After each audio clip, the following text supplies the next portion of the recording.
जो आतंकवादियों के जो जनाजे निकले, उसमें आर्मी जनरल्स जो थे वो लोग पार्टिसिपेट कर रहे थे। तो ये जो एक पोजीशनिंग थी, कहीं ना कहीं हम जानते हैं कि पाकिस्तान आर्मी जो है इन्वॉल्व है वहां के टेररिज्म एक्टिविटीज में, और आप जिस तरीके से रिस्पॉन्ड कर रहे हैं वो हर बार एक सरप्राइजिंग एलिमेंट होता है उसमें, और वो एक अलग लेवल पे जाता है। आपने पहले सर्जिकल किया, फिर एयर स्ट्राइक में आपने बिल्कुल अलग किया, और this operation Sindoor, operation Sindoor is one of the bravest and fantastic operation we have scene.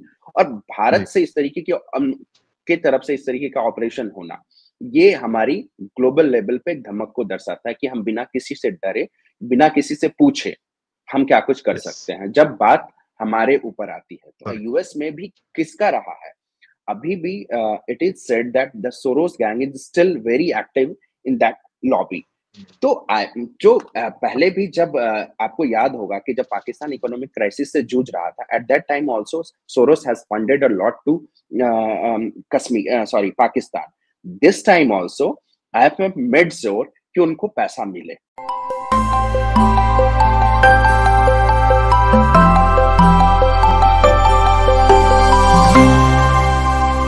प्रारब्ध के सभी दर्शकों को मेरा नमस्कार। मेरा नाम है संदीप आर के सिंह, और आज जैसा कि आप देख रहे हैं, आज हमारे साथ हैं श्री निशांत कुमार आजाद जी। निशांत जी मेरी फेवरेट मैगजीन ऑर्गेनाइजर और की संघ का एक बहुत शानदार कार्य है, और हिंदी में वो पांचजन्य के नाम से भी आता है। ऑर्गेनाइजर के आप बहुत सीनियर असिस्टेंट एडिटर हैं, दिल्ली में फिलहाल रहते हैं, और एज अ जर्नलिस्ट आपने जो है बंगाल, पश्चिम बंगाल कवर किया है, जम्मू कश्मीर काफी हद तक कवर किया है, थोड़ा बहुत बांग्लादेश पर भी इनकी पकड़ रही है, नजर रही है। और अभी पिछले 2-3 दिन काफी व्यस्त रहे, क्योंकि ऑफ कोर्स ऑर्गेनाइजर के जो आर्टिकल्स होते हैं we look forward to read to them, और आप लोग भी उसको देखते हैं। फैक्ट बेस्ड इंफॉर्मेशन, भारतीयता से लबरेज इंफॉर्मेशन जो हमें मिलती है, उसके पीछे निशांत कुमार जी एंड टीम का पूरा पूरा रोल रहता है। तो दर्शकों, I am very happy and I am proud to introduce him to you. तो निशांत जी, बहुत बहुत स्वागत है आपका प्रारब्ध पर। नमस्ते, नमस्ते संदीप जी, धन्यवाद जी। निशांत जी, ऑफ कोर्स हम बात तो एक ही विषय पर करेंगे, जो भारत की अद्भुत जीत हुई है, और पिछले 5-6 दिन 7 दिन तक जो आप लोग का अनुभव रहा है, या यहाँ हम 22 अप्रैल से उठा लें जो पहलगाम से रहा, आपका अपना भी अनुभव रहा है, और आपने इसको बहुत वाइडली कवर किया है। तो सबसे पहले जो सवाल है सर कि जीते तो हम हैं, इसमें हमने शंका नहीं है, हमने एयर बेसेस उड़ाए हैं, और ये बात चल रही थी कि हमारी तरफ से क्या इंफॉर्मेशन सटीक है, सही है। तो अगर हम यह देखें कि ठीक है, हम मान के चलते हैं कि हम जीते हैं, हमने पाकिस्तान के काफी ज्यादा एयर बेसेस उड़ा दिए, उनको बहुत ज्यादा डिस्टर्ब कर दिया, वो हमें करना चाह रहे थे, और ये बहुत ही डिस्प्रोपोर्शनेट हमारा रिएक्शन रहा। पर मैं आपके माध्यम से जानना चाहूंगा, ये घटनाक्रम को यदि आप जरा सा बताएं कि ये क्या कार्यक्रम शुरू हुआ भारत की तरफ से, और कहाँ आकर वाकई में हमें महसूस हुआ, या इंफॉर्मेशन के लेवल पर हमें पता चला यस वी हैव वन। जी निशांत जी। देखिए, 22 को जब पहलगाम होता है, तो हम सभी, मान लीजिए पूरा देश एक तरीके से सदमे में था। जिस तरीके से अटैक हुआ वो एक्सपेक्टेड नहीं था। टारगेटिंग किलिंग्स हुई है, पहले भी हुई है, हमने देखा है जम्मू एंड कश्मीर में टारगेटिंग किलिंग्स हुई है, लेकिन इस तरीके से डायरेक्ट एक टूरिस्ट के पूरे कैंप को कह लीजिए वहां पे, क्योंकि बड़ी संख्या में लोग थे, उनको धर्म पूछ करके मारा जाता है। और ये पूरा शौक था पूरे देश के लिए कि इस तरीके की घटना, और वो साफ तौर से दिख रहा था कि कहीं ना कहीं वो पाकिस्तान का फ्रस्ट्रेशन है, जो एक तरीके से, जो कश्मीर में हम लोग कहते हैं कि नॉर्मलसी बहाल हो गई थी, विकास कार्य तेजी पे था, इंफ्रास्ट्रक्चर का काम काफी हो रहा था, उसपे कहीं ना कहीं, और जिस तरीके से चुनाव हुए 370 हटने के बाद, जिस तरीके से चुनाव हुए और उसमें एक सरकार बनी, वहां से अलजीरुल को हटाया जाता है और सरकार बनती है, तो कहीं ना एक तरीके से संविधान की जो बहाली है पूर्ण रूप से जो कश्मीर में हुई, उस तरीके उससे कश्मीर, पाकिस्तान कहीं ना कहीं व्याकुल तो था ही, क्योंकि ग्लोबली भी जो पिछले 10 साल में, 11 साल में जिस तरीके से नरेंद्र मोदी जी की सरकार ने आइसोलेट किया है पाकिस्तान को, तो पाकिस्तान का आइसोलेशन ग्लोबल लेवल पे, उसकी इकोनॉमिक कंडीशन खुद खराब है इतनी ज्यादा। दूसरी तरफ जो पाकिस्तान का वजूद कह सकते हैं कि जो उसका पूरा, हम कह सकते हैं कि पाकिस्तान का वजूद ही कश्मीर को लेकर के है, ठीक है। वो खुद को उस तरीके से देखते हैं, उसकी उसका सिंगल पॉइंट एजेंडा जो है, इंडिया फोकस रहता है, और इंडिया में भी पाकिस्तान कश्मीर फोकस रहता है। तो ये जो वॉर था, हर तरीके से जो नैरेटिव की लड़ाई, इकोनॉमिक कंडीशन खराब होना, ग्लोबल आइसोलेशन, इस पे पाकिस्तान बहुत बैकफुट पे चला गया था और उसको कहीं न कहीं समझिए वो वर्ल्ड में कहीं एग्जिस्ट नहीं कर रहा था। मैप पे होते हुए भी वो एग्जिस्ट नहीं कर रहा था। उसके बाद हमने देखा कि हाल-फिलहाल में जो घटनाएँ हुई, जो कश्मीर से एक शिफ्ट होता है, स्ट्रैटेजिक शिफ्ट होता है और जम्मू के रीजन में जो हमने देखा कि कई सारे आतंकवादी हमले होते हैं, हिंदुओं के बस के ऊपर जो अटैक होता है, जो हमने देखा शिवखोरी से जब लौट रहे थे श्रद्धालु तो उनके ऊपर अटैक होता है। तो ये स्ट्रैटेजिक शिफ्ट था और उसके बाद वापस से कश्मीर में इतनी बड़ी घटना, ये बहुत बड़ा हमारे लिए एक तरीके से ब्लो था। तो ये किसने किया, क्यों किया, ये ये मैंने आपको बताया। अब हम कहते हैं कि 7 तारीख को हमने काउंटर ऑपरेशन स्टार्ट किया, जब हम लोग सब लोग आराम से थे, हम लोग सोच रहे थे और पूरा देश इंतज़ार कर रहा था कि व्हेन पीएम और Indian government is going to react on this. तो हमने देखा कि बहुत बेहतरीन तरीके से भारत ने पाकिस्तान के ऊपर हमला किया। पाकिस्तान के मुख्य रूप से जो भी आतंकी ठिकाने थे, जो 7 जो नाम जो सरकार की तरफ से रिलीज़ किए गए हैं, बहावलपुर है, मुरीदके है, मुज़फ़्फ़राबाद है। तो इस बार हमने पहले भी सर्जिकल किया, एयर स्ट्राइक किया, लेकिन इस बार हमने पीओजेके से आगे चुना, पाकिस्तान के अंदर गए क्योंकि बहावलपुर एक तरीके से जो पीएम ने भी बताया और बहावलपुर हम जानते हैं कि बहावलपुर जो है हब है, टेररिज्म का हब है। पाकिस्तान में जितने भी टॉप ब्रास जो रहते हैं, जो टेररिस्ट हैं, जो ग्लोबल टेररिस्ट हैं, वो वहीं रहते हैं। आपको याद होगा कि जो गाजी बाबा अगर आप लोग जानते हैं जिसको इंडिया का ओसामा बिन लादेन कहा जाता था और जो पार्लियामेंट अटैक में इन्वॉल्व था, वो भी बहावलपुर से ही आता था। तो जो मेन अगर 2-3 पॉइंट देखेंगे पाकिस्तान में, आप देखेंगे जहाँ पे सेफली इन लोगों को रखा जाता है, जहाँ सेफली ट्रेन किया जाता है, जो टॉप टेररिस्ट जिनकी ट्रेनिंग जहाँ पे होती है, दीज़ आर द रीजन्स। मुरीद के बहावलपुर, तो वहां उन एरिया को चुनना, इस बार मान लीजिए आप लाहौर तक घुसते हैं तो इन एरियाज को बहुत स्ट्रेटेजिकली चुना गया और अटैक किया गया। सबसे बड़ी चीज ये अटैक इसलिए अलग था क्योंकि सर्जिकल स्ट्राइक, एयर स्ट्राइक, उसके बाद हमने सारे वीडियो वगैरह नहीं, लास्ट टाइम हमने रिलीज नहीं किए थे, जिसको लेकर के जो विपक्ष और समाज का एक तबका जो है क्वेश्चन भी करता था और पाकिस्तान भी कहता था कि हमारा कोई नुकसान नहीं हुआ है। इस बारी क्योंकि हमें बताना था कि हमने इस लेवल पे डैमेज किया है आपको, हमने सारे फोटोग्राफ्स, हमने सारे वीडियोस, जो अब मान लीजिए कि टेक्नोलॉजी बहुत हाई चली गई है, तो हमने उसमें सब कुछ प्रूफ रखा और वो हमने देखा भी कि डीजीएमओ की जो मीटिंग हुई, 2 दिन लगातार पाकिस्तान को घेरने के बाद, पाकिस्तान के आतंकवादी ठिकानों को ध्वस्त करने के बाद, हमने जब डी पाकिस्तान का पीसी होता है, शहबाज शरीफ करते हैं उसमें, आपने देखा होगा।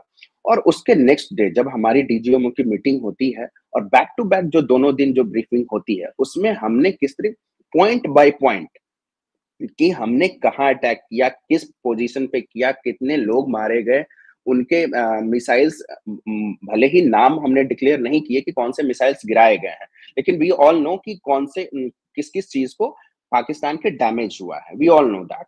क्योंकि स्ट्रैटेजिक कुछ चीज़ें होती है और ग्लोबली कुछ रूल्स होते हैं जिसमें हम बहुत सारी चीज़ें को डिकोड नहीं करते, उनके नाम नहीं बताते हैं। लेकिन डीजीएमओ की दोनों ही ब्रीफिंग में आपने देखा होगा कि डायरेक्टली, इनडायरेक्टली उन लोगों ने point by point, location by location हर चीज़ को बताया कि हमने पाकिस्तान के विरुद्ध क्या ऑपरेशंस किए हैं। उन्होंने संख्या दी कि 50 से ज़्यादा उनके सोल्जर्स मारे गए हैं, 100 से अधिक आतंकवादी मारे गए हैं और इसका प्रूफ हमने बाद में दिया। हमने देखा कि वहाँ जो जनाजे में जो आतंकवादियों के जो जनाजे निकले, उसमें आर्मी जनरल्स जो थे, वो लोग पार्टिसिपेट कर रहे थे। तो ये जो एक पोजीशनिंग थी, कहीं न कहीं हम जानते हैं कि पाकिस्तान आर्मी जो है इन्वॉल्व है वहाँ के टेररिज्म एक्टिविटीज़ में। क्योंकि जब पिछले बार भी जो करगिल हुआ, उसके बाद की जो घटनाएँ हुई, तो जो आर्मी की ड्रेस का इस्तेमाल पाकिस्तानियों ने किया है, ये हमें भी पता है। लेकिन इस बार जब आप किसी के जनाजे पे फिजिकली प्रेजेंट हो जाते हैं, आपके आर्मी, आपके जनरल्स वहाँ जाके उसमें पार्टिसिपेट करते हैं, तो ये क्लियर कट स्टैंड दिखाता है आपका कि पाकिस्तान स्टैंड्स विद टेररिज्म। ये क्लियर कट मैसेज जो है, क्योंकि हमें जानते हैं कि जो पाकिस्तान का जो सरकार है, उसका बहुत ज़्यादा रोल है नहीं पाकिस्तान को चलाने में, ठीक है? फ्रंट फुट पे पाकिस्तान की आर्मी खेलती आई है, खेल रही है and we all know how Munir is. Munir का जो बयान आया था, जगलर वेन वाला जो उसने बयान दिया था, आमतौर पे उस तरीके के जो कार्यक्रम होते हैं, जो आपके ओवरसीज जो लोग रहते हैं, आप उनको इकट्ठा करते हैं, तो उसमें जो मैसेजिंग दी जाती है, उसमें जो बात की जाती है, मुख्य रूप से ये की जाती है कि आप देश को कहाँ आगे लेकर के जाना चाहते हैं। मान लीजिए पीएम भी ओवरसीज के लोगों को मान लीजिए इकट्ठा करके उनसे बातचीत करते हैं, तो आप अपने देश को कहाँ ले जाना चाहते हैं, ग्लोबली आपकी पोजिशनिंग क्या है, किन सेक्टर में आप अच्छा कर रहे हैं, किनको और अच्छा करना चाहते हैं, तो ये पॉइंट ऑफ डिस्कशन रहता है। लेकिन उसमें भी जो मुनीर थे, उन्होंने चुना किस चीज को, कश्मीर को, क्योंकि मैंने शुरुआती में ही कहा कि पाकिस्तान का एग्जिस्टेंस ही कश्मीर इशू से है, और जो कि हमने उससे 370 हटाने के बाद वो भी हमने उससे छीन लिया। तो ये कहीं ना कहीं फ्रस्ट्रेशन था, और हमने जो इंडियन आर्म फोर्सेस ने जो जिस तरीके से कार्रवाई की है और विथ प्रूफ्स की है, ताकि हमने जो ग्लोबली जो रिलीज की है, क्योंकि आज इंडिया इस ओहदे पे है, इस पोजीशन पे है कि हम कुछ भी करते हैं, कुछ भी हमारी यहाँ पे डेवलपमेंट होती है, तो उसको पूरा विश्व सुनता है, देखता है, उसको मानता है। ठीक है, तो एक तरफ जहाँ पे पाकिस्तान की पोजीशनिंग थी कि हमने आपके राफेल गिरा दिया, हमने आपके एयरबेस तोड़ दिया, और हमने देखा कि किस तरीके से उनके कॉमेडी वीडियोस आए। ठीक है, तो वो हमने देखा है, लेकिन जिस तरीके से हमने की, ठीक है, पॉइंट दर पॉइंट, ठीक है, base by base, photos by photos, videos release करके, और किस इंटेंसिटी से हमने अटैक किया है, which are the missiles has been used during the operation, तो हमने सारी जानकारी अपने जनता को, साथ ही ग्लोबल जो भी इंडिया पाकिस्तान अफेयर्स में इंटरेस्ट रखते हैं, उनके लिए भी एक ये था कि हम कहते हैं ना कि हम बातूनी बातें बहुत कर लेते हैं, जो पाकिस्तान कर रहा है, लेकिन विथ फैक्ट्स, विथ फिगर्स, हमने डीजीएमओ की ब्रीफिंग के माध्यम से, जो दोनों दिन की हुई, फिर अमेरिकी की हुई, इस माध्यम से हमने अपना पक्ष रखा, और बहुत ही मजबूती से इस पक्ष को रखा है, और जिसको रेफरेंस के तौर पे लिया जा रहा है। और सबसे बड़ी बात कि हमने जो क्लेम किया है, उसको जो ग्लोबल स्ट्रेटजिस्ट हैं, या फिर जो ग्लोबली जिनकी पहचान है वॉरफेयर में, न्यूक्लियर में, वेपन्स टॉम में, कूपर जी का नाम आ रहा है। हाँ जी, टॉम जी का नाम, टॉम ने अभी एनआई को इंटरव्यू दिया है, नविका को दिया है, तो इस समय भी उन्होंने क्लियरली कहा है कि इंडिया ने जो ऑपरेशंस किए हैं वो कितना सही, और किस तरीके का डैमेज पाकिस्तान को हुआ है, ये आप समझ सकते हैं कि इंडिया क्लेम करे यहाँ तक तो ठीक है, लेकिन बाहर के लोग, जिनकी अपने सोर्सेज हैं, जिनकी अपने लोग हैं अलग अलग देशों में, तो उनके पास भी बहुत सारी पुख्ता जानकारियां आती है, और अगर वो लोग ये भी हमारी बात को एस्टैब्लिश कर रहे हैं, तो it means at what extent we have done damage to Pakistan, we all know. जी, वो एक लाइन है ना कि सत्य परेशान हो सकता है, पराजित नहीं। तो जो हमारा सत्य है, वो सबको, वो कोई इग्नोर नहीं कर सकता है। द काइंड ऑफ 3-4 दिन के अंदर आपने, और ना सिर्फ 3-4 दिन, जैसा पीएम ने बताया कि 15 मिनट के अंदर we just flew, we shot them and then we came back. हमारा एक भी डैमेज नहीं हुआ। और क्या अद्भुत हमारा एयर डिफेंस सिस्टम था कि जम्मू से लेकर जो है गुजरात तक पूरे ड्रोन्स उनके आ रहे थे, जो भी आ रहे थे, उसको हमने सबने इंटरसेप्ट किया। आपने सर एक बात कही कि पाकिस्तान, संदीप जी, मैं आपको ध्यान दिलाऊंगा, जब आपने ये बात की कि जिस तरीके से हमने ऑपरेशन किया, डीजीएमओ के ब्रीफिंग में आपको याद होगा कि उन्होंने कहा, ना हमने बॉर्डर क्रॉस किया, और ना हमने मतलब ना आकाश में और ना धरती पे, हमने कोई भी जोन क्रॉस नहीं किया, उसके बावजूद हमने इस लेवल का डैमेज किया है पाकिस्तान को। तो ये हमारी क्षमता को दर्शाता है कि पिछले 10 वर्षों में, 11 वर्षों में भारत कहाँ पे आ गया है।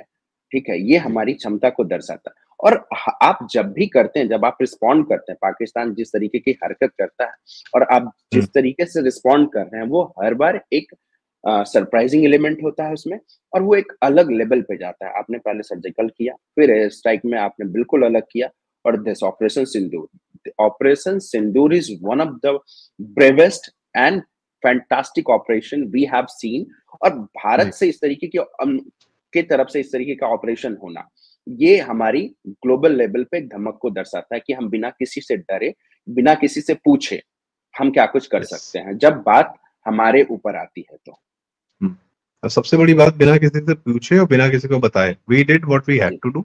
वो मतलब अद्भुत रिजॉल्व, और वो हमारे भारती जी, जो हमारे एयर वाइस मार्शल और आपके एडमिरल साहब प्रमोद जी, हाँ, AK भारती जी, और S Sharda ji, major general, और राजीव घई जी, इन लोगों ने बहुत, इनकी जैसे क्रेडिबल लोगों के माध्यम से जब बात सामने आती तो उस जी पर विश्वास करने के अलावा, और सबसे बड़ी बात की जो मिसाइल आपने बताया कि नाम नहीं लिया, लेकिन चाइनीज मिसाइल बोली गई हैं कि हमने बिल्कुल। चाइनीज मिसाइल ध्वस्त किए हैं, and we have hang them on the wire, हमने तार पे उन्हें टांग दिया।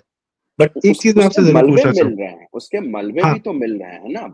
जी अब जी ये जी। ऐसा तो नहीं है कि हमने बस कह दिया है, उसके हाँ। मलबे मिल रहे हैं।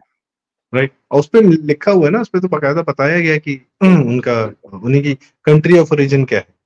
दूसरी बात मैं आपसे जानना चाहता था, आपने कहा कि ये पाकिस्तानी मिलिट्री जो है वो पूरी तरीके से इंसिंक है टेररिज्म के। तो इसके शायद आप अभी एक उदाहरण भी बता रहे थे कि मसूद अजहर कहाँ प्लेस थे, उसका कहाँ पे, उसका जो है फैमिली का क्या सीन है, कितने लोग जी, मेरे, कैसे मारे गए, उसका खुद का पाकिस्तानी मिलिट्री के साथ क्या संबंध है। और इसी में मैं एक चीज और जोड़ना चाहूंगा सर, कि पाकिस्तानी मिलिट्री को, या अब पाकिस्तानी मिलिट्री की ही बात करें, वो देश, सरकार, मिलिट्री सब एक ही है, वो एंटेंगल्ड है, जी, आतंकवादी, वो सब एक ही है, किसी को भी उठाएंगे तो वो निकलेगा वही, चाहे मुनीर हो, बिल्कुल। चाहे मसूद हो, चाहे वहां की जनता हो, चाहे वहां का शहबाज शरीफ हो, या कोई हुँ, भी हो। हुँ, हुँ। इनके पीछे भी तो कुछ फोर्सेस हैं जो इनको लगातार बैकिंग करती रहती हैं, लगातार इनको जो है मनी, क्योंकि पाकिस्तान हम जानते हैं कुछ जनरेट तो करता नहीं, कुछ बनाता तो है नहीं। So whatever they have, it is coming from somewhere. So ये एक जरा अ, बताना चाहेंगे आप कि इनको कहाँ से ये ताकत मिलती है बार बार भारत पर हमला करने की। सी वी ऑल नो कि हू दे आर, ठीक है? हम्म, हम जानते हैं कि चाइना की क्या पोज़ीशनिंग रही है इंडिया पाकिस्तान को लेकर के। अमेरिका किस तरीके से बैलेंसिंग एक्ट करता है, ये भी हम जान रहे हैं। तुर्की है और भी सारे बहुत सारे कंट्रीज़ हैं। तुर्की ने ओपन सपोर्ट किया है, उसने आर्म्स प्रोवाइड करा है, तमाम चीज़ें हैं। डिस्पाइट कि हमने तुर्की के साथ रिसेंट डेज़ में हमने क्या किया, when Turkey was suffering from crisis, हमने ऑपरेशन दोस्त या ऐसे करके कुछ, मुझे अभी नाम नहीं है, वी वर लेकिन द उसके फर्स्ट वन टू उसके रीच। हाँ, हमने रीच आउट किया था और हमने बहुत सारे पैसे की मदद, बहुत सारे क्या कहते हैं, सामग्री की मदद हमने की थी। डिस्पाइट दैट टर्की पाकिस्तान के सपोर्ट में आया। क्यों? क्योंकि हमें पता है कि उनका जो no matter what you do for them, उनका जो मुस्लिम ब्रदरहुड की जो चीज़ है, जो उम्मा की जो चीज़ है, they come that comes on top, ठीक है? वो उनके सामने, उम्मा के सामने, मुस्लिम ब्रदरहुड के सामने वो किसी चीज़ को नहीं देखते हैं। आप कह लीजिए, आप अपनी गर्दन उतार के रख दीजिए उनके सामने, वो इस चीज़ को नहीं मानेंगे। चाइना का स्टैंड क्लियर है, ठीक है, पाकिस्तान को लेकर के कि उसके बहुत सारे पैसे हैं, उन इन्वेस्टमेंट है। उसका एक और पर्पस है कि एक तरफ जो एशियन रीजन है, उसमें जिस तरीके से भारत, मान लीजिए कि अब हम चौथे नंबर की इकोनॉमी बन गए हैं, और जिस तरीके से भारत आगे की तरफ बढ़ रहा है, उसमें कहीं न कहीं चाइना के लिए ये खतरा भी है। सिर्फ चाइना के लिए नहीं, मैं आपको एक छोटा-सा उदाहरण देता हूँ। जब ग्लोबल लीडर्स और ग्लोबल कंट्रीज़ की बात हो, सुपर पावर की बात होती है जहाँ पे, तो 3-4 नाम जो हैं वो हैं। इंडिया उसमें एंट्री कर रहा है। पिछले 10 साल में इकोनॉमिकली वाइज़ हम लोग उसमें एंटर कर चुके हैं, एक तरीके से समझ लीजिए। सबसे बड़ी चीज़ डिफेंस सेक्टर में, डिफेंस सेक्टर पे किसका कैप्चर है, वो हम सभी जानते हैं। आप डिफेंस सेक्टर में पिछले कुछ वर्षों में मेक इन इंडिया के तहत मिग हो गया, तेजस हो गया, तेजस की बात मुख्य रूप से करूँगा, तेजस हो गया, ब्रह्मोस हो गया। ये जो एक आप जो मैन्युफैक्चरिंग सेक्टर में जो डिफेंस में घुसे हैं ना, ये बहुतों के लिए बहुत देशों के लिए जो है एक चिंता का विषय कह लीजिए, और एक उनके लिए एक कहते हैं ना कि 2 दोस्त हैं, 2 बहुत अच्छा कर रहे हैं, लेकिन एक बहुत अच्छा करने लगता है जो नीचे रहता है, तो वहाँ पे भी जलन शील वाली जो भावना है वो आती रहती है। ये फैक्टर यहाँ पे हुआ है कि 1 India is rising, 2nd India under Modi is rising, ठीक है? और उन सेक्टरों में जहाँ पे हम थे ही नहीं, वहाँ पे इस स्केल पे हमारी एंट्री होती है। कल ही एक रिपोर्ट आई थी, ब्रह्मोस का नया प्लांट लखनऊ में खुला है, आपने देखा ही यस। होगा। कल एक जी। रिपोर्ट आई है कि 2013 और 2014 में 686 करोड़ का एक्सपोर्ट था हमारा डिफेंस में, ठीक है? आज सिर्फ और सिर्फ 10 साल में 23,622 करोड़ का ये है। वाह। तो आप ये नंबर देखिए, मतलब आप जंप देखिए, from 686 to 23622, from 3 digit to 5 digit. ये जो जंप है ना, ये कहीं न कहीं आप किसके मार्केट को खराब कर रहे हैं। और दूसरा, जो वॉर हुआ, चाइना चाइना आपने वेपन्स को मार गिराया। कहीं न कहीं उसको इस चीज़ का बहुत दुःख है। चाइना के सर लिए बहुत बड़ा 40 टाइम्स सेटबैक का है। जंप है, 40 40 टाइम, गुना हाँ, का 40 जंप है। टाइम, हाँ। तो आप समझ लीजिए कि डिफेंस मैन्युफैक्चरिंग में आपका घुसना, इकोनॉमिकली आपका राइज होना, ये सारे फैक्टर्स जो हैं कहीं ना कहीं ग्लोबली बहुत लोग पोजिशनिंग तो कर रहे हैं कि they are with India, but in actual they are not with India. ठीक है, आपको इससे पता चलेगा। दूसरा, आईएमएफ जैसी संस्थाएं भी अगेंस्ट आईएमएफ, प्ले कर रही मैं हैं। आईएमएफ की जी। बात नहीं, बिल्कुल आईएमएफ, आप देखिए कि आईएमएफ ने जिस दिन हमारा इंडिया पाकिस्तान कॉन्फ्लिक्ट पीक पे था, नेक्स्ट डे उस दिन जहां पे एक तरीके से हमें लग रहा था कि आईएमएफ मीटिंग बहुत इंपॉर्टेंट है, और इंडिया ने ट्राई भी किया था कि उसको वहां पे कॉर्नर करके उसको फंड ना दिया जाए और उसको कैसे एफएटीएफ ग्रे लिस्ट में वापस से डाला जाए। पहले भी पाकिस्तान आई थिंक उसमें रहा है, तो कैसे भारत ये प्रयास कर रहा था कि उसको वापस से डाला जाए उसमें। लेकिन और इसीलिए हम जानते हैं कि आईएफ में की जो बैठक होती है, आपको जब वोट करना होता है तो आप उसमें निगेटिव वोटिंग नहीं कर सकते हैं, जहां तक मेरी जानकारी। इधर यू हैव टू जी। रिस्ट्रेन और you have to vote in favour. तो आप हम्म। वैसे ही रिस्ट्रेन कर चुके थे। चाइना का कितना से है आईएमएफ में, हम सभी जानते हैं। China is very much strong, their lobby IMF is is very much strong purely in backed IMF. By US sir. US, western हाँ, पावर्स का ही मैं टूल आ रहा रहा हूँ, है। वहां पे। US sorry. यूएस में भी किसका रहा है अभी भी? It is said that the Soros gang is still very active in that lobby. तो जो पहले भी जब आपको याद होगा कि जब पाकिस्तान इकोनॉमिक क्राइसिस से जूझ रहा था, at that time also Soros has funded a lot to Kashmir, sorry, Pakistan. This time also IMF made sure कि उनको पैसा मिले। ठीक है, और वही हुआ, इट वाज एक्सपेक्टेड। क्योंकि जब हमें लगता है कि जो ग्लोबल ऑर्गेनाइजेशंस हैं वो आपके सपोर्ट में आएंगे, तो वो उसी समय आपको एक तरीके से समझ लीजिए सेटबैक देते हैं आपको, और आपको एक मैसेज देते हैं कि इंडिया ऑन इट्स ओन। तो ये जो आपकी जो आत्मनिर्भरता है ना, ये यही मतलब मैं कह सकता हूँ कि ये एक पॉजिटिव साइन भी है इंडिया के लिए, कि इन्हीं चीजों के वजह से इंडिया ग्रो किया है। आपको याद होगा कि न्यूक्लियर सैंक्शंस जब इंडिया पे लगे थे, हमने सबसे बेहतरीन काम डीआरडीओ ने उसी दौर में किया। जो आज हम देख रहे हैं वो सैंक्शंस की ही देन है एक तरीके से, जब हम आत्मनिर्भर हुए और आज हम डिफेंस सेक्टर में इतना कुछ बेहतरीन कर पा रहे हैं। जब मान लीजिए कि हमने न्यूक्लियर टेस्टिंग की थी और ग्लोबली हमारे ऊपर सेक्शंस वगैरह लगे थे, उसके बाद जो हमने काम किया वो बेहतरीन है, और हम इससे भी निकलेंगे। और सबसे बड़ी बात कि ये दिखाता है ग्लोबल ग्लोबल ऑर्गेनाइजेशंस के डबल स्टैंडर्ड को, कि at one side you are saying that you are with in this fight against terrorism as a community with India and the global communities, right?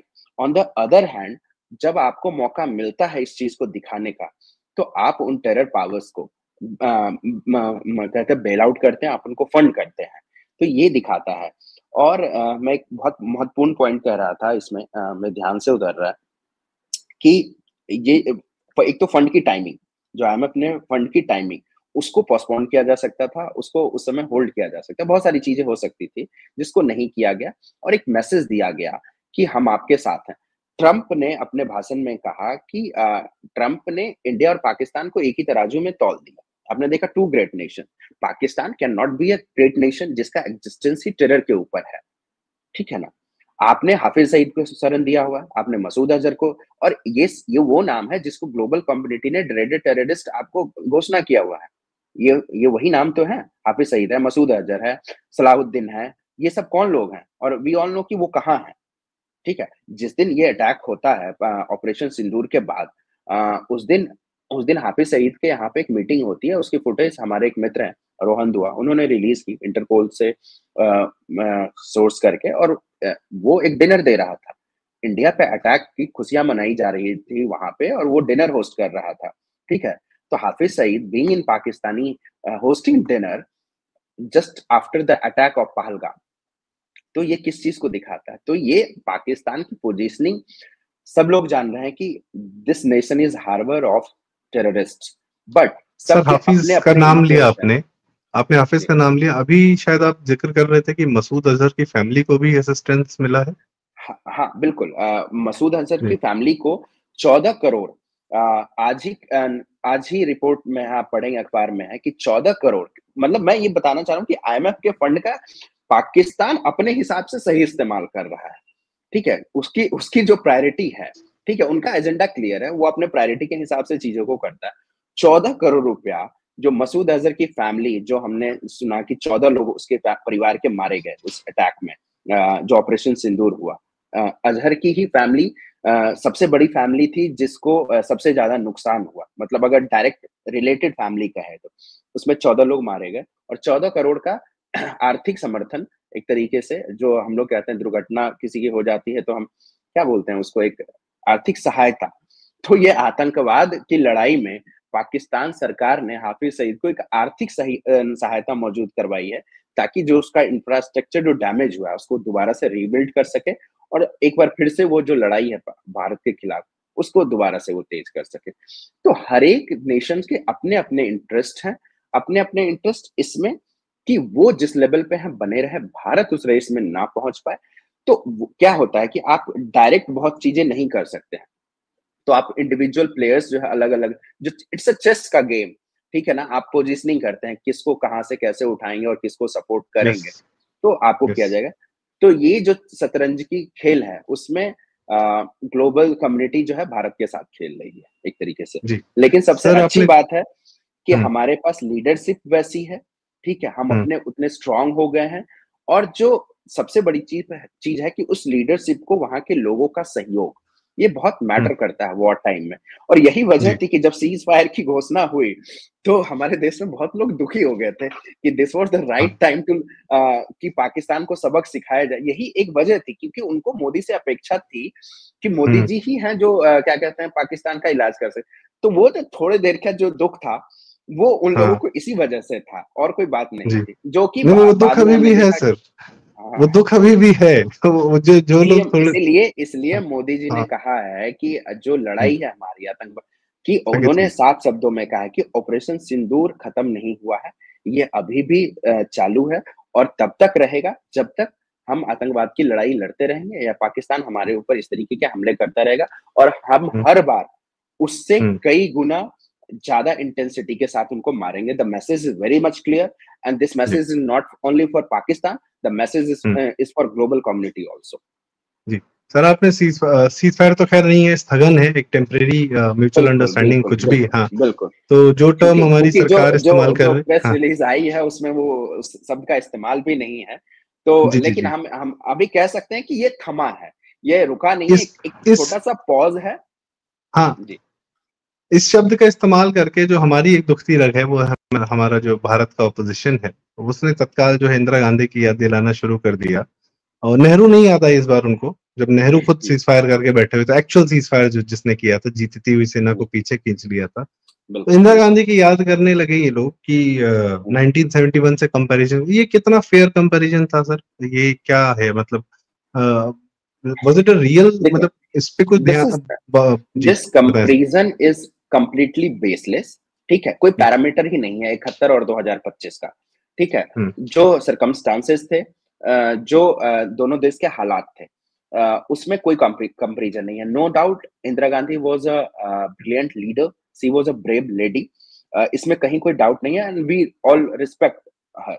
उन्होंने जो किया उसके लिए हम सभी उनकी रिस्पेक्ट करते हैं। लेकिन Congress is playing very dirty politics here, और इसमें आप बाकी लोगों को छोड़ दीजिए। आपने थरूर का बयान, शशि थरूर का बयान आपने सुना होगा, और किस तरीके जी, से उन्होंने बताया कि 71 और 25 इट कांट बी उसका कंपैरिजन नहीं कर सकते हैं आप।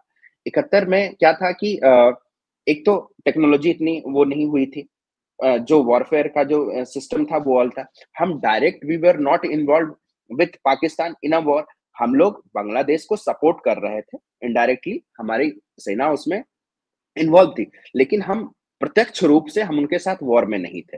तो it was easy for Indira कि उनकी पोज़ीशनिंग कर लेना। दूसरा, कहीं न कहीं इस चीज़ को नहीं जो ग्लोबल जो अभी पोज़ीशनिंग है सभी देशों की, वो भी काफ़ी बदली है। पाकिस्तान के हालात बदले हैं, न्यूक्लियर थ्रेट वो बार-बार देता है, और पाकिस्तान पाकिस्तान के लिए न्यूक्लियर थ्रेट देना, उसके पास कुछ है ही नहीं उसके पास खोने के लिए। वो तो लड़ाई ही लड़ रहा है आतंकवाद की। तो इंदिरा जी को और मोदी जी के उन कार्यकाल को कंपैरिज़न करना ये बिल्कुल बेवकूफ़ी है, और अगर आप इसकी कंपैरिज़न कर भी रहे हैं, मान लीजिए, ये बात मैं नहीं कहना चाहता था, लेकिन ये उन लोगों के लिए है। कि हम कितनी यात्रा तय करके आ गए हैं, उसका सबसे बेहतरीन उदाहरण है कि पिछले 10 साल में हमारे जितने भी एक तरीके से जो सैनिक एक तरीके से बंधक बन गए थे या गलती से बॉर्डर पार कर जाते थे, चाहे कतर हो या पाकिस्तान हो, हम सभी ने उसको पिछले 10 साल में वापस लाया है। अभिनंदन जी को हमने वापस लाया था। आज ही जो बीएसएफ की जो क्या कहते हैं सोल्जर थे, जो कि 2 दिन से 3 दिन से उनके कैप्टिव में थे, आज उनको रिलीज किया गया है।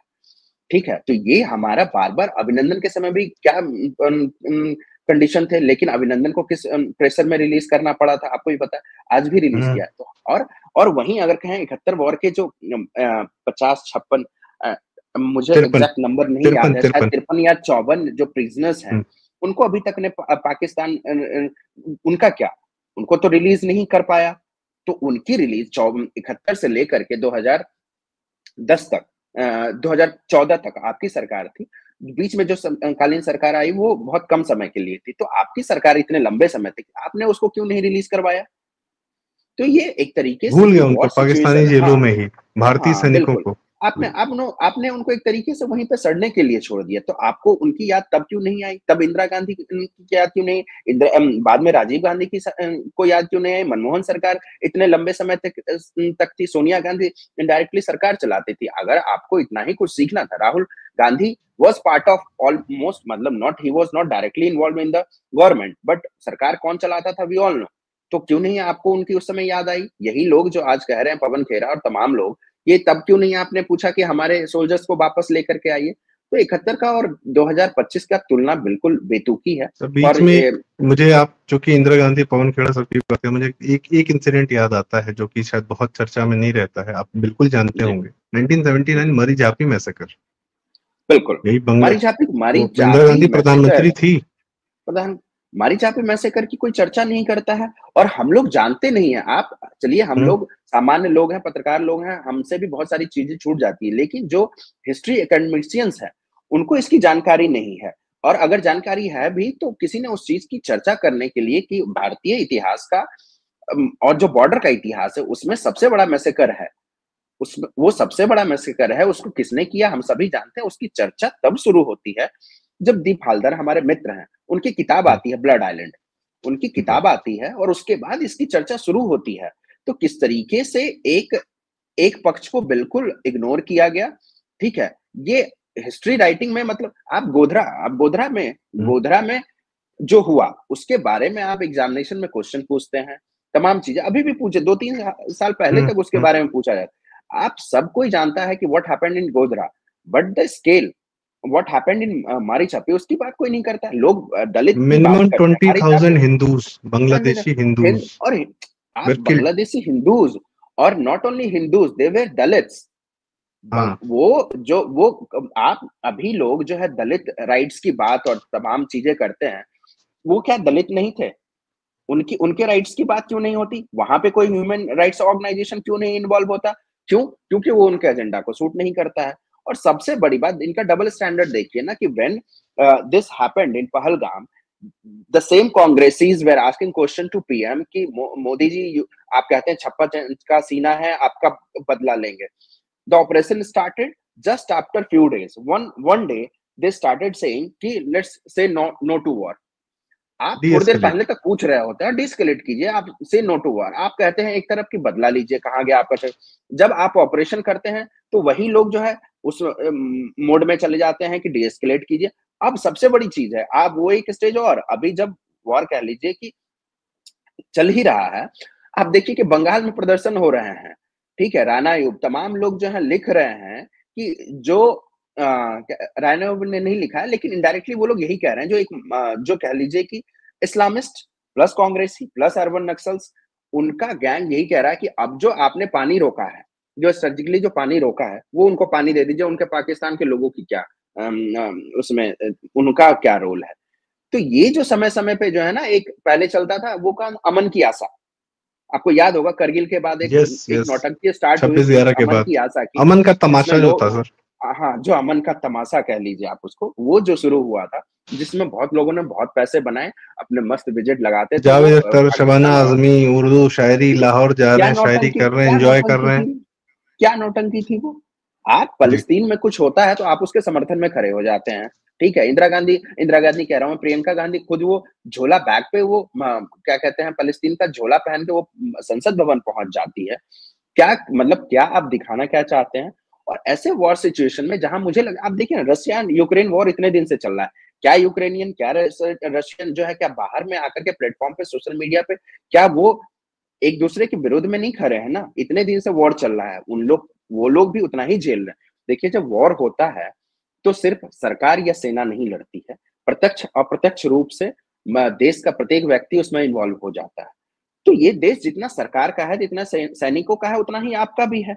और इसमें मैं सच में धन्यवाद देता हूँ शशि थरूर जैसे लोगों का, मनीष तिवारी जैसे लोगों का, ओवैसी, जिससे आप जिनकी अपेक्षा सच में किसी, जिस तरीके से वो सरकार को घेरते हैं तमाम मुद्दों पे, ओवैसी एज़ अ पॉलिटिशियन जितनी मैच्योरिटी उन्होंने दिखाई है, वो प्लेड काबिले तारीफ़ स्मार्ट, है। और उसकी ही प्लेड रियली हाँ, स्मार्ट। ये स्मार्ट, और सबने इस चीज़ की सराहना की है। ठीक है, थरूर ने जिस तरीके से कांग्रेस के इक्का-दुक्का नेता तिवारी, थरूर, और जिस तरीके से उनको पता था कि इस समय देश को क्या ज़रूरत है, उन्होंने वही किया। उनको पता था कि अभी हमें अपना मतभेद भुला करके, ठीक है, अभी कोई बिल पास नहीं हुआ ना संसद में कि हमको उसके पक्ष और विपक्ष में रहना है, उससे हमें अपना वोट बैंक देखना है। ये तो नहीं चल रहा था ना, कास्ट सेंसस तो नहीं हो रहा था, वक़्त का मुद्दा तो था नहीं। ये ऐसा मुद्दा था जिसमें प्रत्येक व्यक्ति को साथ खड़ा, और उसमें कुछ लोगों ने चुना कि अभी भी सरकार के और देश के विरोध में, मैं सरकार के विरोध में नहीं कहूँगा, उन्होंने देश के विरोध में जाना चुना। और मुझे लगता है, देखिए, ये राहुल गांधी की जिस तरीके से पोजीशनिंग रही है और कन्फ्यूज्ड पॉलिटिक्स रही है उनकी, ठीक है? अगर आप देखेंगे उनका पूरा, तो जिस तरीके से उनकी कन्फ्यूज्ड पॉलिटिक्स नहीं है, ये हमें अपेक्षा थी कि विपक्ष के जो नेता हैं, एक्सेप्ट फ्यू, वो उसी लाइन को टो करेंगे। क्योंकि they have sympathy for Pakistan, they have sympathy for China, ठीक है? They have sympathy for everyone जो भारत के विरोध में खड़ा है।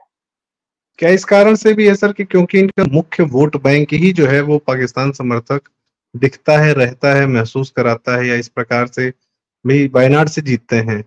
तो मैं इंटरनल पॉलिटिक्स पे तो हम लोग मेरे ख्याल से भविष्य में कभी चर्चा करेंगे, पर मे भी शायद ये इनकी मजबूरी रहती होगी कि दे नो दिस कि अगर हम ज़्यादा पाकिस्तान के अगेंस्ट में जाएँगे, तो हमारा यहाँ पे सपोर्ट बेस कटने लगेगा। मे बी, मे ये नॉट, सपोर्ट कह नहीं बेस, सकते। मुझे जो लगता है कि ये बिल्कुल वोट बैंक अपना पॉलिटिक्स है, ठीक है?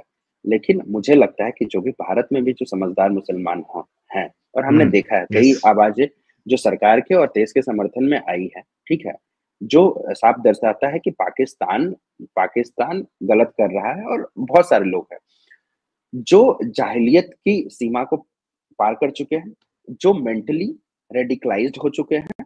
और मैं यहाँ पे सच में मैं कहूँगा कि सच में कांग्रेस जो है एक तरीके से इस हद तक एंटी इंडिया रेडिकुलेशन मोड में चली गई है वो, कि वो मोदी के विरोध करते-करते वो देश विरोधी कब हो गए हैं, पता नहीं चला।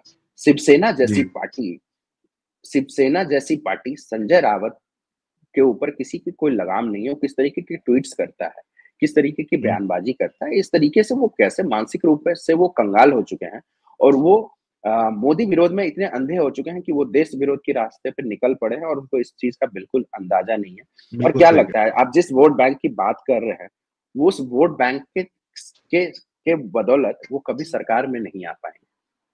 हुँ, ठीक है? वो वायनाड की सीट ज़रूर जीत लेंगे, वो कुछ और भी सीट जीतेंगे, ठीक है? उनका नंबर ऑफ सीट ज़रूर बढ़ेगा, लेकिन अगर ये रवैया रहा तो बाकी देश भी देख रहा है, ठीक है? यस। देश का बाकी समुदाय, देश का बाकी वर्ग देख रहा है कि पाकिस्तान की पोज़ीशनिंग क्या है, तो उसको याद रहता है। और जी। हम कहते हैं कि जनता की मेमोरी बहुत शॉर्ट टर्म होती है, लेकिन जनता की मेमोरी बहुत तेज़ होती है, उसको सब याद रहता है, उसको पता है कब किसको कहाँ का रास्ता दिखाना है, और इससे बेहतर हम लोग मतलब जनता को कह लीजिए कि कम आँकना, ये मूर्खता जी, होगी, ये बेवकूफ़ी होगी, ठीक है? तो बिल्कुल सही बात। देश देख रहा है कि कौन कहाँ पे और किसके पक्ष में खड़ा है। ये आपने बहुत सही बात कही सर कि देश देख रहा है, जनता देख रही है और याद भी रखती है। और सबसे बड़ी बात है जो हम लोग सबसे ज़्यादा याद रखते हैं कि मौके पर जब एक समय की माँग थी, तब कौन किस तरफ कहाँ खड़ा था, वो ज़रूर याद रहता है क्योंकि वह चरित्र संदीप, भी दिखाता है। मैं जी, एक चीज़ कहूँगा, मैं ग्राउंड पे भी जब जाता हूँ ना, जब इलेक्शन जी, में जाता हूँ, तमाम चीज़ें में, जब आप लोगों से बात करते हैं ना, उनके ज़हन में कहीं न कहीं पहलगाम है, सॉरी, सर्जिकल स्ट्राइक है, एयर स्ट्राइक है। वो कहते हैं कि जब हमने सर्जिकल स्ट्राइक किया, जब हमने एयर स्ट्राइक किया, तो ये वही लोग हैं जो सबूत माँग रहे थे। ऐसा नहीं है कि जनता भूल जाती है, उनको याद रहता है कि कौन सबूत माँग रहा है, और तमाम वीडियो वायरल्स होते हैं। वो ऐसा नहीं है कि भाजपा के समर्थक होते हैं, उनको याद रहता है कि कांग्रेस क्या कर रही है और कब-कब, किस-किस, जब देश को ज़रूरत थी, तो जो अन्य पार्टियाँ हैं, वो क्या पोज़ीशनिंग करती है। अयोध्या उसका बहुत बड़ा जी। उदाहरण था। हुँ, अयोध्या हुँ, में किसने क्या पोज़ीशन लिया, हुँ। वो सबको याद है ना? जी, देश सही जब बात। संकट में होता है और उस समय कौन क्या पोज़ीशन लेता है ना, ये जनता को याद रहता है, और अगर उसको नहीं याद रहता है, तो किताबों के माध्यम से, और आज तो मान लीजिए कि वीडियो के माध्यम से, जो बहुत सारी पुरानी चीज़ें हैं जिसको कोई जान ना रहा। हमारी छापी के बारे में जनता नहीं जानती थी। अब हमारी जी, छापी के बारे में लोग चर्चा करते हैं। उसका मान जी, लीजिए कि हर साल उस समय जब वो इवेंट आता है, एक तरीके से जिस दिन हुआ था, लोग उसको उस दिन मान लीजिए कि टॉक्स रखते हैं, सेमिनार्स करते हैं। तो जनता किसी को, आप आने वाले दिनों में देखेंगे कि ऑपरेशन सिंदूर के ऊपर भी अभी तो चल ही रहा है। बहुत सारे सीक्रेट्स हैं जो यस, हम आप नहीं जानते हैं। वो धीरे-धीरे आएँगे। कुछ साल बीतने के बाद जनता के सामने आएगी, वो भी जानेंगे कि सरकार ने क्या किया है, और जी, ये जो किया है वो बेहतरीन था। जी। निशांत जी, चलते-चलते काफ़ी समय लिया आपका हमने और आपने भी हमें काफ़ी समय दिया। चलते-चलते ऑन अ लाइटर नोट, आज के हुँ, इस महत्वपूर्ण समय में जो कि आपने नाम लिया सबूत माँगने वालों का, तो मुझे हुँ। आप केजरीवाल को कितना मिस कर रहे हैं इस समय? अ, देखिए, वो मैं होते तो सच क्या में कहूँ, एंटरटेनमेंट वैल्यू या क्या नैरेटिव वैल्यू मैं हमें दे रहे होते? देखिए, मैं सच सच कहूँ तो मैं केजरीवाल जी को बिल्कुल मिस नहीं कर रहा हूँ, कि हम लोग मीडिया भी एक तरीके से समझ लीजिए, ठीक है, वहाँ से कंटेंट मिलता है, लेकिन मीडिया सबूत भी उनसे माँगने वाला त्रस्त सबसे था। पहला आदमी जो हाँ, है मैं ना, वही, गैंग, अब पूरा हाँ, गैंग, हाँ। बिल्कुल, वो मीडिया उनसे त्रस्त हो चुका था। मीडिया उनसे हुँ, त्रस्त है भी। जिस तरीके से वो डेली प्रेस कॉन्फ्रेंस करके एक नए आरोप लगाते थे, और जिसका मतलब आज तक मतलब कहते हैं ना कि ऐसा कोई झूठ नहीं जिसको केजरीवाल जी ने बोला नहीं होगा। और हुँ, आप देखिए कि जब से दिल्ली में सरकार गई है उनकी, आम आदमी पार्टी की जनता ने उनको बाहर का रास्ता दिखाया है, उनको तमाम झूठ के लिए। और दिल्ली, जब मैं दिल्ली चुनाव कर रहा था, एक तो नेताओं की, दूसरा दिल्ली के जनता का जो एक आम भावना थी, वो यही थी कि Delhi doesn't look like a national capital. Yes. Delhi कहीं वो से भी केजरीवाल नेशनल खुद जैसा कैपिटल नहीं दिखता लगता। था, वैसा हाँ, उसने दिल्ली हाँ। को बना दिया। वो कहीं से नेशनल कैपिटल नहीं लगता है, कहीं से भी चुनाव के दौरान भारत जो था 5th लार्जेस्ट इकोनॉमी थी। तो ये जो 2 कॉमन सेंटिमेंट थे कि ना, कि Delhi doesn't look like Delhi's national capital, and Delhi doesn't look like 5th capital of the 5th largest economy. Very ठीक है? गुड पॉइंट, तो वेरी, वेरी ये जो, हाँ, तो ये जो और केजरीवाल टीवी से जिस तरीके से गायब हुए, आपने उसके बाद उनका कोई प्रेस कॉन्फ्रेंस नहीं देखा। आजकल आतिशी जी हैं, जो आती हैं, बताती हैं, और आज भी उनका एक वीडियो आप सब देख रहे होंगे कि जिसमें वो जी। कह रही थी कि मोदी जी आप पीएजे के क्यों नहीं लाए, और तमाम चीज़ें जो है। हाँ, तो उनके लिए ले क्यों नहीं मैं तो आई? मैं जो है व्यक्तिगत रूप से, एक तरीके से समझ लीजिए कि मेरे लिए केजरीवाल जी का प्रेस कॉन्फ्रेंस ना होना एक तरीके से मानसिक शांति है मेरे लिए। ठीक है कि रोज उनकी नई नौटंकी चलो भला देखने से ठीक। हम, और दिल्ली की जनता भी उनको बिल्कुल मिस नहीं कर रही। मैं आपको सच में बता दूँ, दिल्ली की जी, जनता इस नौटंकी को बिल्कुल मिस नहीं कर रही है। अगर ये वॉर जी, सिचुएशन अभी नहीं होता, तो दिल्ली में जिस तरीके से सरकार, जो वर्तमान सरकार है, वो इनिशिएटिव्स ले रही है, चीज़ों को डील करने हुँ। का प्रयास कर रही है, जो पॉजिटिव प्रयास है, दिल्ली जो पर हम कि सर आपसे एक हाँ, अलग चर्चा करना चाहेंगे। आप दिल्ली में हाँ, रहे हैं, हमने उसको बहुत बिल्कुल। अच्छे से, बहुत अंदर से कवर किया है। हाँ, 14 जी। से भी इन लोग का जो पूरा आंदोलन था। आज का जो हमारा विषय था, खैर वो सबूत माँगने वाले के नाम पे उसकी याद आ गई, खैर कहाँ हम लोग चल पड़े। कभी नहीं, उसकी चर्चा इस अलग बार से एनालिसिस करेंगे। सरकार ने उनको पर्याप्त सबूत दिए हैं। वीडियो भी हुँ, रिलीज़ हो गई है सरकार की तरफ से। आने वाले दिनों में आप डॉक्यूमेंट्री भी देखेंगे, ठीक है? हुँ, तो पर्याप्त पर्याप्त सबूत है, और वो सबूत मतलब वो उनकी मोटी फाइल अपनी केजरीवाल जी की बन सकती है। सरकार बस तो जो देगी ही, जो मीडिया के माध्यम से, जो सोशल मीडिया के जी, माध्यम से, जो तमाम, और जो ग्लोबल कम्युनिटी से जो आर्टिकल्स लिखे जा रहे हैं, तमाम सबूत दिए जा रहे हैं कि किस तरीके की चीज़ें, किस तरीके से पाकिस्तान डैमेज हुआ है इस पूरे यस। ऑपरेशन में। इसके तमाम सबूत मोटी डोज़ियर जो है केजरीवाल जी खुद बना के रख सकते हैं। जी, बहुत सही बात आपने कही। कि सबूतों की बाढ़ आई हुई है, ये भी ले लो, वो भी ले लो, डीजीएमओ सब बिल्कुल। बाकायदा दे रहे हैं। और सबसे अद्भुत बात जो ऑपरेशन का नाम रखा गया, मतलब उससे तो मतलब क्या कहें, वो तो एक अद्भुत बात बिल्कुल। थी, वो वो इमोशनल कनेक्ट था, वो जरूरी था, वो वो हद से ज्यादा दिखाता जरूरी। देखिए, वो दिखाता है, ये ऑपरेशन का मात्र एक नाम नहीं था। वो दिखाता है कि प्रधानमंत्री और वर्तमान सरकार किस तरीके से अपने देशवासियों के लिए हर चीज़ को भावनात्मक रूप से सोचती है। ये हमेशा आपको दिखाता है इन ऑपरेशंस के माध्यम से। चाहे कोई भी ऑपरेशन हो, चाहे जिस कश्मीर में कोई ऑपरेशन चलता है, ऑपरेशन सद्भावना चलती हो, या जो हम हेल्प आउट करते हैं जो बाहर के देशों को, या फिर जो देश में ऑपरेशंस होते हैं, तो उसके उसके नाम से वो भावना व्यतीत होती है कि सरकार और प्रधानमंत्री खुद किस वो प्रधानमंत्री कहते हैं ना कि आप मेरे कोई काम गलत हो जाएगा, आप उसको आप मान सकते हैं, आप उसको उनको उँगली उठा सकते हैं, कभी मेरे इंटेंशन को आप उँगली नहीं।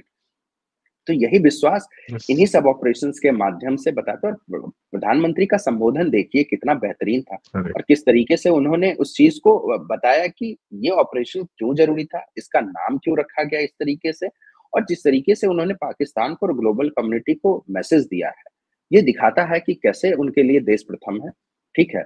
ये जो अटल जी कहते थे ना कि हम रहें ना रहें, ये देश रहना चाहिए, देश, वो सच में कहीं न कहीं भाजपा की लाइन में वो दिखती है।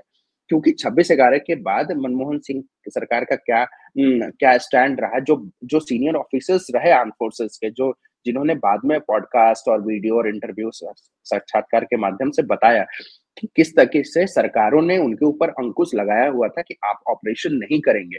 कैसे वो बताते थे कि भारत पाकिस्तान के संबंध इससे खराब हो जाएँगे, कैसे भारत भारत को नुकसान हो जाएगा ग्लोबल लेवल पे। तो इन सब चीज़ों को छोड़ के जो वर्तमान सरकार ने जो चुना है, चाहे वो उड़ी का बदला हो, चाहे वो पुलवामा का बदला हो, या फिर ये पहलगाम का बदला हो। ये सरकार की निष्ठा को और सरकार के को देश के प्रति, पहले कहते थे ना कि इज़राइल, अमेरिका अपने अपने एक एक लोग के लिए पूरी लड़ाई लड़ जाता है। ये हम सुनते आए हैं, हम सिनेमा में देखते आए हैं। हम्म, इज़राइल हो हम्म, या अमेरिका हो, अपने एक लोगों को वापस लाने के लिए पूरी युद्ध छेड़ देता था। आज आप देखिए कि वो 25 लोग, 26 लोग जिनकी जानें गई हैं पहलगाम में, उसके बदले आपने 100 प्लस, तो ये सरकारी आंकड़े हैं जो नुकसान हुआ है। जो रोज वहां से वीडियो आ रहे हैं, जो जनाजे निकल रहे हैं, वो बताता है कि ये क्षति कितनी बड़ी है। और ये क्षति सिर्फ शारीरिक नहीं है, मानसिक, आर्थिक, हर तरीके से जो ये क्षति है, वो दिखाता है। और जो भारत अभी है वो सच में अपने एक, चाहे हमने अभिमन्यु के मामले में जी, देखा और आज देखा, प्रत्येक जी, व्यक्ति को सुरक्षित और वापस कैसे लाना है, बाज़ा, और हमने जी, उदाहरण भी दिया कि कितने लोगों को बिल्कुल, लाया है। तो ये सही बात, मोदी जी की उनकी उनको दिखाता है, उनकी निष्ठा को दिखाता है कि जी, वो देश के प्रति और देश के लोगों के प्रति कितने समर्पित हैं। एकदम बिल्कुल सही बात आपने कही कि आज जो बदला लिया गया है या जो भी किया गया है, क्योंकि वो 26 हम में, आप में से भी कोई भी हो सकता था, वो 26 हम ही, बिल्कुल। जो 26 गए वो हाँ, हम वो ही हम हैं, ही हम हैं, ही आप ही बिल्कुल, हैं। वो हम ही हैं, और हमारे बिल्कुल। आपके लिए भी, हमारे परिवार के लिए भी अगर कोई संबल हमें इस प्रकार की सरकार से मिलता है, तो वो एक अद्भुत सौभाग्य है हम सबका कि ऐसे लोग के संरक्षण में हम रह रहे हैं, सेफ्टी में रह रहे हैं, सेफ्टी नेट में रह रहे हैं, जो हमें मिला। और खासकर जो हमारे आर्मी ऑफिसर्स, उन्होंने जो अद्भुत जज्बा दिखाया है और हमारे देश की रक्षा की है, उसके लिए मतलब हम लोग के पास तो शब्द नहीं है। प्रयास करेंगे कि उनकी बात हम चर्चा लगातार करते रहें, जनता तक आपके माध्यम से, सबके माध्यम से बात लेकर जाते हैं। दर्शकों, आज आपको ये बात कैसी लगी, निशांत जी के जो इनपुट्स हैं, और हम निशांत जी से रिक्वेस्ट करेंगे कि आप हमें बार-बार समय दें, क्योंकि आप जिस प्रकार से एकदम डिटेल्ड इन्फॉर्मेशन, ऑर्गेनाइज़र, जो आपकी ई-ऑर्गेनाइज़र भी मैगज़ीन है, ऑर्गेनाइज़र भी है, आर्ट में, और क्या कहते हैं, पांचजन है ऑफ कोर्स। तो अद्भुत नाम, अद्भुत कार्य आप लोग लगातार करते रहते हैं। तो दर्शकों से रिक्वेस्ट है, कृपया वीडियो लाइक करें, शेयर करें, आपके माध्यम से बातें दूर जाती हैं। निशांत आजाद जी के इस जो भी वक्तव्य आपने दिया आज, उसके बारे में आपकी क्या राय है, कमेंट्स में हमें ज़रूर बताएँ, और चैनल ज़रूर सब्सक्राइब करें, प्रारब्ध, और ऑर्गेनाइज़र भी पढ़ें, अद्भुत, अद्भुत मैगज़ीन। जी। तो निशांत जी, बहुत-बहुत धन्यवाद, धन्यवाद, आपने इतना ज़्यादा हमें धन्यवाद, समय दिया, धन्यवाद thank you so Sandeep ji. Much, और आपसे उम्मीद रहेगी आप वापस आएँ हमारे साथ, ठीक है? बिल्कुल, बिल्कुल, अन्य विषयों पर बात बिल्कुल, करेंगे, केजरीवाल अपने आप में एक बहुत बड़ा विषय है, उस पे भी कभी बात करेंगे, पर आज नहीं, आज नहीं। आज भारत का दिन है, तो आज भारत पर बात। बहुत-बहुत धन्यवाद, नमस्कार, प्रणाम। धन्यवाद, धन्यवाद, प्रणाम, प्रणाम।